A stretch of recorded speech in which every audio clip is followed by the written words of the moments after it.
Kabanata 7. Isang aksidente. Tagasalin, Larbre Studio Editor, Larbre Studio. Mangyaring ipagpatuloy ang pagbabasa sa Beta Ops no DEL, so M. Hindi masyadong masama na makakuha ng 20 puntos ng Dragon Energy pagkatapos ng isang gabi ng cultivation.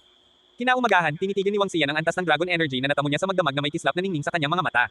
Dahil sa bilis niya, aabutin siya ng 50 araw para mapataas ang kanyang level sa level 2. Ayon sa Divine Dragon Transformation, maaabot lamang ng isa ang first transformation pagkatapos ng level 9. Ang unang pagbabago ng Divine Dragon Transformation ay maaaring magpapahintulot kay Wang Xian na gumala sa karagatan at sumisid sa mga ulap. Siya ay magiging isang dragon, isang sanggol na dragon pagkatapos ng unang pagbabago. Malayo pa. Pagkatapos kumita ng pera, pupunta ako sa dagat. Habang nagtataka si Wang Xian sa sarili, mabilis niyang hinugasan ang sarili. Sasakay ako sa scooter ni Dahay. Pagkatapos ng ilang pag-iisip, kinuha niya ang mga susi na ipinasa sa kanya ni Dahay bago ang summer break. Si Wang Dahay ang matalik na kaibigan ni Wang Xian. Medyo close sila, malamang dahil magkapareha sila ng apelyido. Si Wang Dahay ay isang lokal. Dahil alam niyang mahirap si Wang Xian, madalas niya itong inaalagaan. Ang pinaka-nakakatuwa ay ang pag-alok ni Wang Dahay na dalhin si Wang Xian sa isa sa mga sauna cover brothel pagkatapos malaman na siya ay birhen pa. Sa kalaunan, hindi siya nakaimik ni Wang Xian. Si Wang Dahay ay medyo mataba at tamad. Bumili ng bisikleta ang ibang estudyante pero tinatimad daw siyang magtampisaw. Kaya, bumili siya ng scooter. Niyakap ni Wang Xian ang fishbowl pababa ng hagdan. Tumigil na ang ulan kasabay ng sikat ng araw.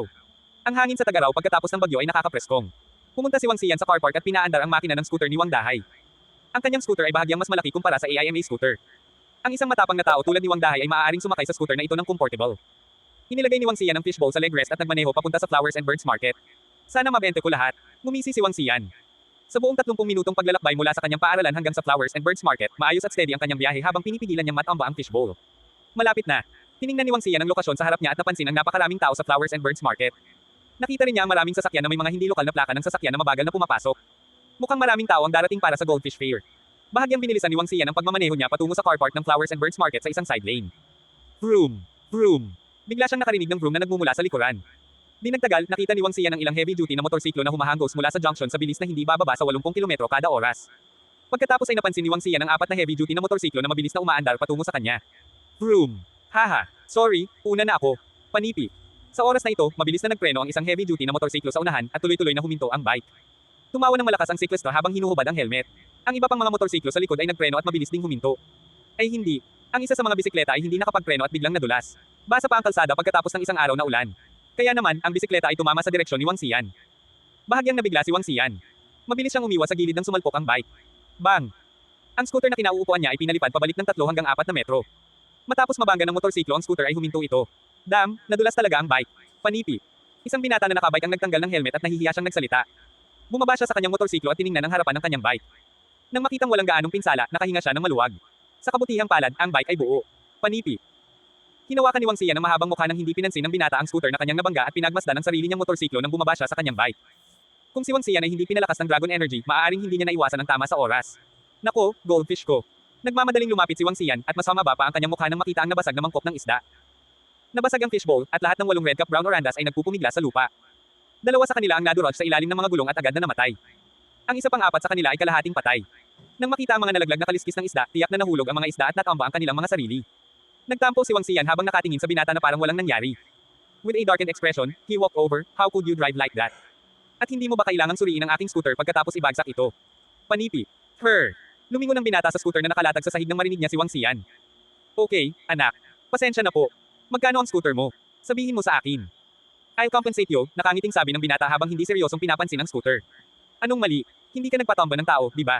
Kasabay nito, yung mga juvenile na nakamotorsiklo din ay nagmula sa likuran at sinuri ang binata. Wala naman. Isang scooter lang. Hey, seryoso, hindi biro ang kalidad nitong custom-made Harley Davidson. Natatawang sagot ng binata habang nakatalikod. Malamig na tinitigan ni Wang Xian ang binata na walang pakialam sa kahit ano. Dumiretso siya sa binata. Hoy, hindi mo ba ako babayaran sa mga bagay na nasira mo? Panipi. Tumingin ang binata kay Wang Xian at ngumiti, syempre, gagawin ko. Ito ay isang scooter lamang, hindi ba? Sabihin mo sa akin kung magkano ito. Hey, hindi lang yung scooter. Yung goldfish ko din. Walang pakialam na sagot ni Wang Xian. Goldfish. Haha, may mga gold pies din. Pangalan lang ang presyo. Nang marinig ito, tumawa ang binata at naglabas ng mga 5 hanggang 6 na perang papel sa kanyang wallet.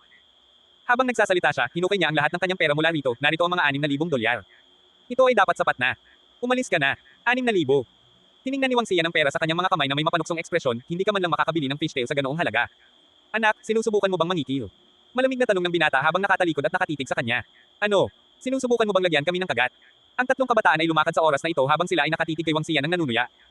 Ang ilan sa mga tao sa bakana ng Flowers and Birds Market ay nagsisiksikin sa curiosity nang makita nila ang aksidente. Anak, hindi mo na ako kailangang titigan. $6,000 is more than enough to cover that rundown scooter of yours and those pathetic goldfish, sabi ng binata habang nakatingin kay Wang Xian na nakatitig sa kanya. Itinuro niya ito sa sobrang sama ng loob. Kunin mo ang pera habang kaya mo pa. Kung hindi, wala kang makukuha kahit isang sentimo. Parang aksidenteng nabangga ng binata na nakasakay sa heavy duty na motorsiklo ang batang naka-scooter. Ayos lang ba siya? Kung ayos lang siya, hindi maliit na halaga ang 6,000. Oo, ayos lang siya. Ngunit, mukhang hindi nasisiyahan ng taong iyon. Masyadong mabilis ang takbo ng ilang nakasakay sa mga motorsiklo. Ang mga makina ay umuungal ng malakas ngayon lamang. Ito ay isang Harley Davidson. Ang astig ng motor na yan. Ito ay dapat na nagkakahalaga ng isang bomba. Sa pagkakataong ito, nagbubulungan ang mga manunood sa paligid habang pinapanood ang grupo.